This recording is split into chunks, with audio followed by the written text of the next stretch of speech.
Là, par exemple, moi, quand je vois un objet comme ça m'intrigue, je regarde et potentiellement, on peut trouver un autre produit. Vous voyez, bah ça, c'est sympa, ça. C'est pour nettoyer les pattes des chiens.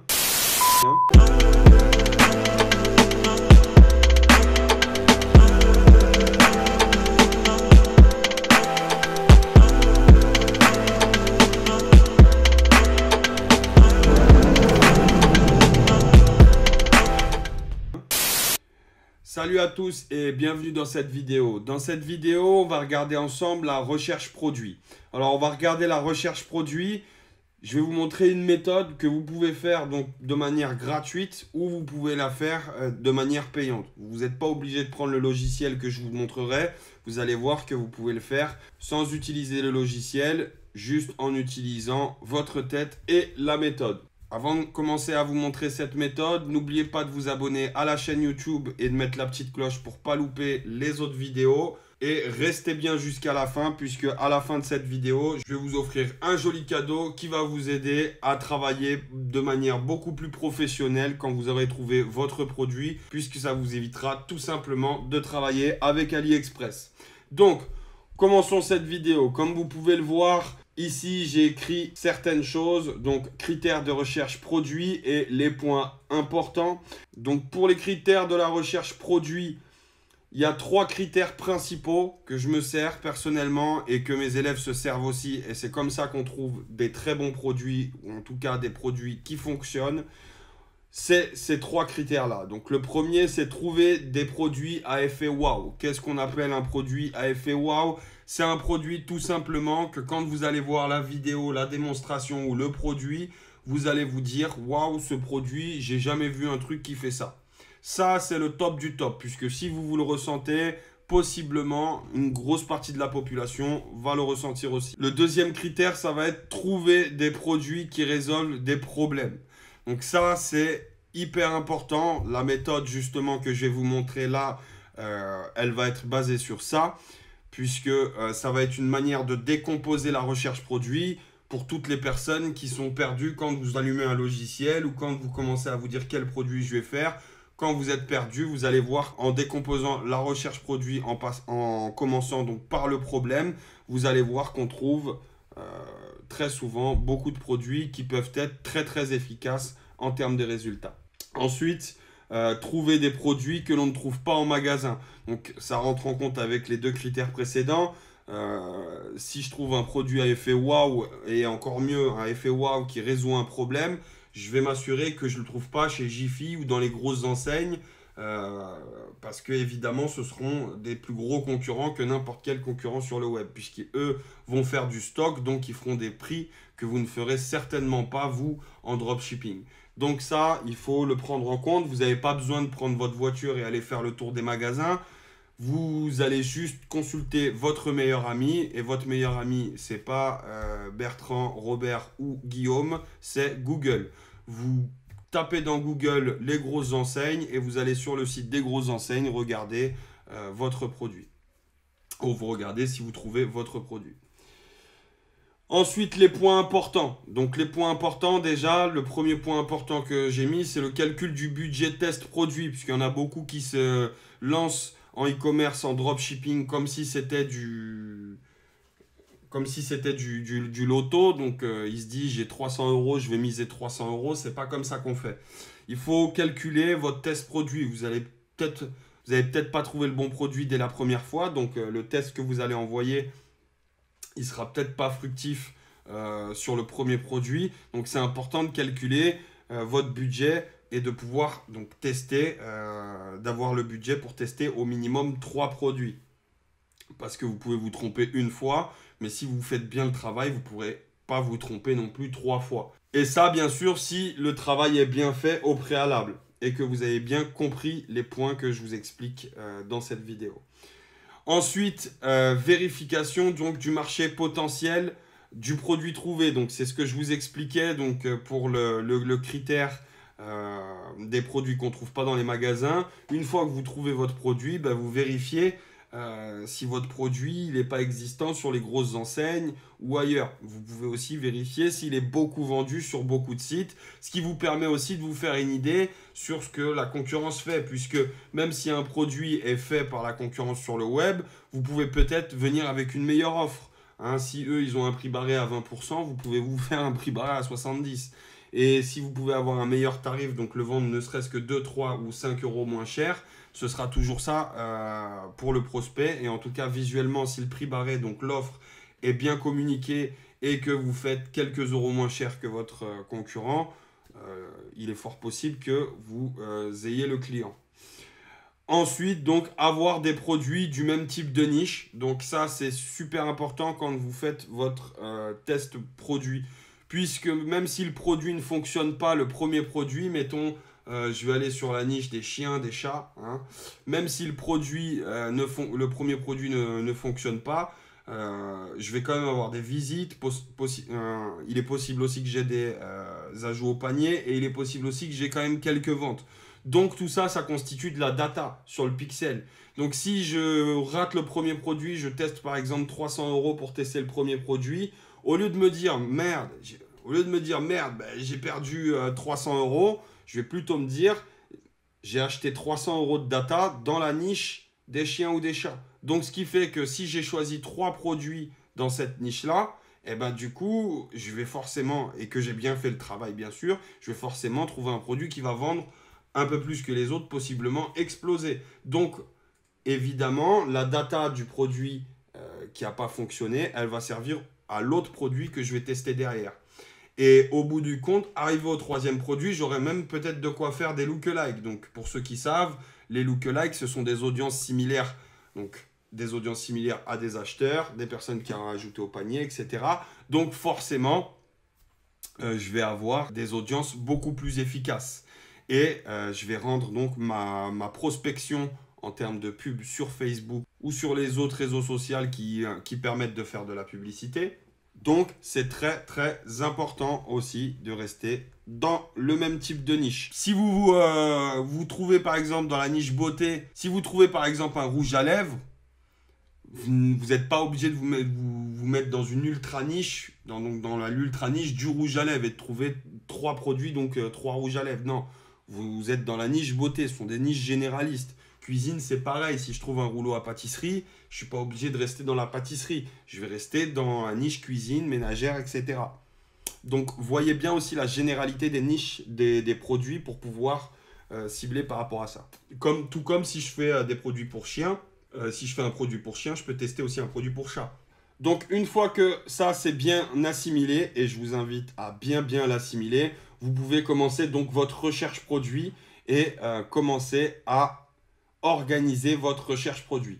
Donc, pour toutes les personnes qui souhaitent utiliser un logiciel pour rechercher des produits, je vous montrerai donc dans cette vidéo comment vous servir d'AdvertSuite. Vous pouvez vous servir du mode de recherche habituel où vous regardez les produits où il y a le plus de likes, etc. Ça peut être une méthode. Je ne vais pas vous la réexpliquer dans cette vidéo. C'est ce qu'on explique de partout. Mais malheureusement, beaucoup d'entre vous restent perdus face à cette méthode où vous recherchez les produits où il y a plus de likes parce que vous tombez sur des produits des fois qui sont surfaits ou qui sont dépassés. Ou bref, vous avez plein de problématiques par rapport aux produits que vous trouvez. Donc la méthode que je vais vous expliquer là, elle sera complémentaire. En tout cas, elle sera beaucoup plus détaillée qu'une simple recherche sur des likes et des commentaires. Nous, ce qu'on va faire, on va décomposer par problème. Donc, ce que je vous invite à faire, c'est de créer ce petit tableau. Donc, moi, j'en ai mis 3 sections, mais vous pouvez en mettre beaucoup plus, évidemment. Donc, on va appeler ça le tableau des problématiques. Puisque, comme je vous l'ai expliqué précédemment, on va partir d'une problématique et de la problématique, on va essayer de trouver des produits. Donc, vous comprenez qu'on ne va pas rechercher un produit par rapport à des likes. Là, on va rechercher un produit par rapport à une logique, d'accord? Et si on respecte bien les points qu'on a vus là, donc les 3 critères et les 3 points qu'on a vus ici, donc produit à effet wow, qu'on ne trouve pas de partout dans les magasins, etc., vous allez voir qu'on trouve des produits super sympas, ok? Donc, Comme je l'ai marqué ici entre parenthèses, niche, puisqu'on va rester sur des produits nichés. Donc encore une fois, pas des ultra niches, mais des niches relativement larges. Pour l'exemple, je sais pas, on va prendre par exemple les chiens. Allez, les chiens. Et ce qu'on va mettre ici, dans ces cases, c'est les problématiques qu'on peut avoir, par exemple, avec les chiens. Voilà. Mettons que je veux me lancer sur la niche des chiens, des chats. En tout cas, je vais étudier cette niche. Donc, encore une fois, voilà. Vous voyez, là, on étudie la niche. C'est possible que quand vous allez faire un premier jet, par exemple, vous décidez, vous aussi, sur les chiens, et que vous recherchez vos produits, vous ne trouviez pas les produits qui vous donnent envie de vous lancer ou les produits qui respectent les critères qu'on a vus juste avant. Ça vous permet, vous le comprenez, d'étudier les niches. Donc là, les chiens, les chats, on va prendre des problématiques. Par exemple, qu'est-ce qu'on a comme problématique pour les chiens? Des poils partout. Voilà, ça c'est une bonne problématique, ça. Poils partout. Donc, excusez hein, s'il y a des fautes d'orthographe, on n'est pas là pour ça de toute façon. Hop. Partout. Ensuite, qu'est-ce qu'on a comme problématique? L'hygiène. L'hygiène du chien, ça peut être une problématique. Qu'est-ce qu'on a encore comme problématique avec le chien? Tout ce qui est jouet, donc faire jouer le chien qui s'amuse. Le faire courir. Donc on va mettre jouet. Allez, je mets jouet, mais vous comprenez la problématique. Hein, vous-même, c'est un mot-clé. Hein. Vous-même, vous pouvez mettre par mot-clé. Mais c'est plus la problématique de réussir à amuser son chien comme il se doit. Vous allez voir qu'on va partir de problématiques et possiblement on va tomber sur d'autres produits qui nous donnent d'autres idées sur d'autres problématiques. C'est ça qu'on aime puisque c'est ça qui nous fait évoluer dans notre étude de notre niche. Donc, une fois qu'on a nos problématiques, on va prendre par exemple les poils partout et là, on va utiliser Alibaba et AliExpress. Encore une fois, restez bien jusqu'à la fin parce que comme je vous l'ai dit, je vais vous donner une petite surprise qui vous permettra de commencer à arrêter de travailler avec AliExpress. Mais par contre, AliExpress, ça reste un bon truc pour le sourcing puisqu'il y a plein de produits, il y a un petit peu tous les produits. Alibaba, c'est complémentaire parce que parfois, il y a des produits sur AliExpress qu'on ne trouve pas et sur Alibaba, on va les trouver puisque là, ce sont plus des fournisseurs sur Alibaba, ce ne sont pas des revendeurs comme sur AliExpress. Donc, comme je vous le disais, on va s'en servir quand même pour le sourcing. En l'occurrence, là, on va rechercher donc pour la niche des chiens. Donc, on va mettre les mots-clés. Ce qui est bien sur AliExpress, c'est que les titres, c'est souvent des mots-clés. Donc, on peut faire nos recherches par mots-clés. Donc, poils de chien, par exemple. On va mettre juste ça. Et on va voir ce qu'il nous propose. Donc, ça c'est connu. Bon, maintenant... c'est surfait de partout, hein. Il y en a à Jiffy, il y en a de partout. Mais ça, voilà, pour les poils, par exemple, c'était un super produit. Et il y a encore un an, on n'en trouvait pas de partout, ça. Et ça se vendait comme du petit pain. Donc, on va voir s'il n'y a pas une version 2 de ce produit-là. Parce que souvent, voilà, ça aussi, c'est un bon repère. Comme le gant aussi pour enlever les poils. Ça, c'est un très bon repère à vous dire. Souvent, il y a des produits qui ont très bien fonctionné en 2016, 2017 et même 2018. Et au jour d'aujourd'hui, ils ressortent des versions 2 de ce produit. Récemment, j'ai vu un balai qui avait cartonné en 2017. Là, j'ai vu qu'ils ont fait une nouvelle version de ce produit. Si vous vous lancez cette nouvelle version, vous avez de fortes chances de cartonner aussi, hein. Donc, on va regarder un petit peu. Voilà, par exemple, là, sur ce gant-là, ici, ça, c'est une version 2. On a une version 2, puisqu'on a quelque chose où c'est plus le gant, c'est juste les doigts qu'on met dedans. Donc, ça, c'est très intéressant, ça, pour enlever les poils. C'est une version 2. Bon, là, en plus, ça, c'est un prix en stock. C'est même pas... C'est par 500 unités. Mais on s'en fout puisque vous allez voir, moi, la méthode que je vous montre après, les produits, vous les trouvez pas avec... vous les faites pas avec AliExpress. Du moins, peut-être au début, selon les produits, selon l'urgence du commencement de votre business. Mais absolument pas par la suite. Donc, c'est pas une problématique. Et puis, une fois qu'on a le produit, même quand vous recherchez sur Alibaba et que vous voyez que c'est des grossistes, à partir de là, vous pouvez le rechercher en unité aussi, hein, si vous voulez vraiment commencer par AliExpress pour vous simplifier. Vous pouvez le chercher aussi par unité. L'idée, c'est surtout d'avoir le produit et d'avoir l'idée du produit, en l'occurrence. Donc on va continuer à regarder un peu ce qu'il nous propose pour les poils. On peut après aller rechercher sur d'autres mots-clés aussi. Par exemple, on va aller regarder après anti-poil. Donc c'est ce gant-là, hein, pour ceux qui connaissent, qui avait cartonné à l'époque, maintenant qu'on trouve partout, hein. Et vous voyez, on commence... Là, par exemple, moi, quand je vois un objet comme ça m'intrigue, je regarde. Et potentiellement, on peut trouver un autre produit. Vous voyez, bah ça, c'est sympa. Ça, c'est pour nettoyer les pattes des chiens. Pour enlever tout ce qu'ils ont entre les ongles. Alors ça, c'est super sympa. Une fois qu'on les sort dehors, on rentre la patte dedans. Bah, vous voyez, pour éviter les pattes sales des chiens. Ah, mais c'est génial, ça. C'est une problématique qu'on aurait pu mettre ici. Quand on sort son chien, bon, tous ceux qui ont un chien, je pense qu'ils comprendront. Quand on sort son chien, on nettoie les pattes parce qu'ils sont tout dégoûtants, pleines de terre, parce qu'ils en ont, voilà, entre les ongles. Ça, c'est un super produit. Donc voilà, ça, vous voyez, là, on a trouvé un super produit pour les chiens qui règle une problématique. Alors qu'on est parti à la base d'un truc anti-poil.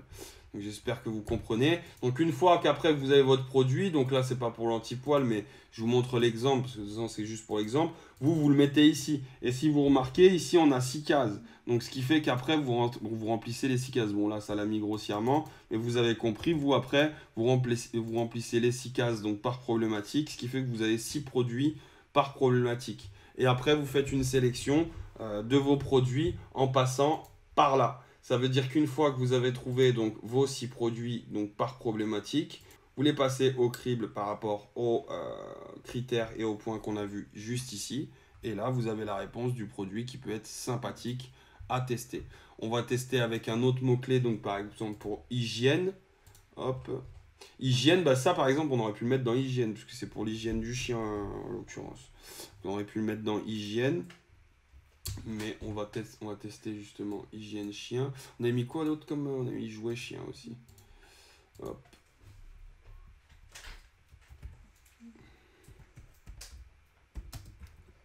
Hygiène chien. Ok. Donc là on n'a pas... On n'a rien de fou, ça c'est connu, c'est les tapis. Alors ça sur Amazon, pour les vendeurs Amazon, ça se vend comme du petit pain, j'ai vu récemment, c'est les tapis d'hygiène. Voilà, là on a une version un petit peu mieux du tapis d'hygiène, c'est pas mal, avec comme de l'herbe. Des couches pour chiens, des culottes sympas, voilà, ça c'est comme des accessoires. Ouais, qu'est-ce qu'on a d'autre? Ah, j'ai vu un truc qui m'a interpellé. Alors déjà ça m'interpelle. Qu'est-ce que c'est? Tous les objets un peu bizarres comme ça, là, c'est bien de regarder. Ah, ben ça c'est sympa, un ramasse-crotte. Faut vérifier si ça se trouve pas un peu partout en magasin. Mais un ramasse-crotte, ça peut être sympa. Vous voyez, on peut trouver les upsells en même temps. Donc ça peut être super sympa. Ça aussi, ça m'intrigue. Ça fait de la lumière, donc ça attire. Je sais pas à quoi ça sert, en tout cas j'espère que ça sert pas. Ah si, ok. Pour regarder les tâches, mais bon, c'est pas très probant. On a pas mal de choses autour de ça. Alors c'est ça, je crois que c'est ça qui m'intriguait tout à l'heure. C'est un ramasse-crotte aussi, d'accord. Ok, les ramasse-crottes, donc on en a à tout va. Ça peut servir d'upsell, hein, si vous trouvez par exemple un modèle original d'un produit qui se vend déjà en magasin, mais que le produit, la fonction du produit se vend en magasin, mais que le produit, lui, est vachement original, servez-vous-en en upsell à la rigueur, si le prix est pas très cher. Pour brosser les dents du chien, ça pour l'hygiène, voilà, on peut regarder ce qu'il y a pour brosser les dents du chien, de nouveau. Vous comprenez le système, donc pour rechercher, on en a à foison. Bon, on va pas se faire un autre tapis d'hygiène. Ouais, on peut donc partir sur les tapis d'hygiène, regarder tous les modèles de tapis d'hygiène, voir s'ils n'ont pas sorti des tapis d'hygiène avec des nouvelles fonctions.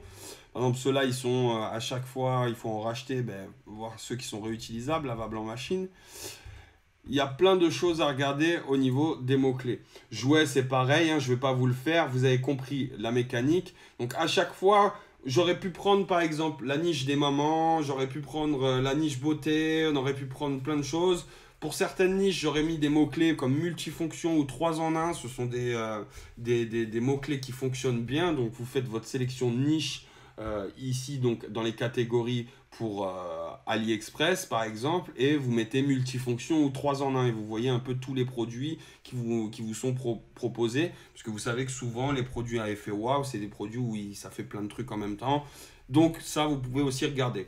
Voilà, c'est très important que vous regardiez tous ces critères-là que je vous ai montrés là et tous ces points et que vous utilisiez la décomposition de problématiques pour rechercher des produits qui vont se vendre.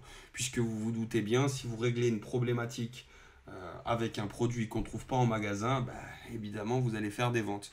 Ce ne sera pas un produit où vous comptez sur la chance ou sur je ne sais pas quoi. Et quand vous allez le lancer, vous-même, si vous savez que ça règle cette problématique, vous allez le lancer en toute confiance. En tout cas, avec beaucoup plus de confiance que si c'était un produit que vous avez trouvé parce qu'il y a beaucoup de likes. Voilà, voilà mes lions, j'espère que c'est très clair pour vous. Comme je vous avais promis, j'ai une petite surprise pour vous. Comme je vous l'ai dit, AliExpress, ça doit servir de rampe de démarrage, mais absolument pas de fournisseur, puisque ce n'est pas un fournisseur. AliExpress, c'est une plateforme de revendeurs, tout comme les Amazon. Donc, ça doit servir de rampe de décollage, mais absolument pas de fournisseur par la suite. Donc, comme je vous l'ai dit tout à l'heure, j'ai une surprise pour vous. La surprise pour vous, c'est une liste de 3 agents en dropshipping que je vous offre. 3 bons agents en dropshipping. Vous avez la liste à disposition, donc à télécharger juste en dessous ou juste au-dessus. Hein. Je ne sais pas où vous voyez la vidéo. Vous la recevrez donc par Messenger. Hein. Vous cliquez sur le lien et je vous l'envoie en automatique sur Messenger. Pour ceux qui ne savent pas, les agents en dropshipping, ce sont tout simplement des personnes qui sont là pour faire la liaison entre vous et des fournisseurs. Donc, comment ça se passe avec les agents en dropshipping? Vous leur envoyez votre produit que vous voulez vendre ou que vous vendez. En leur envoyant votre produit, vous leur demandez donc de trouver ce produit de meilleur. S'ils peuvent déjà trouver ce produit de la meilleure qualité possible avec des délais de livraison les plus courts possibles.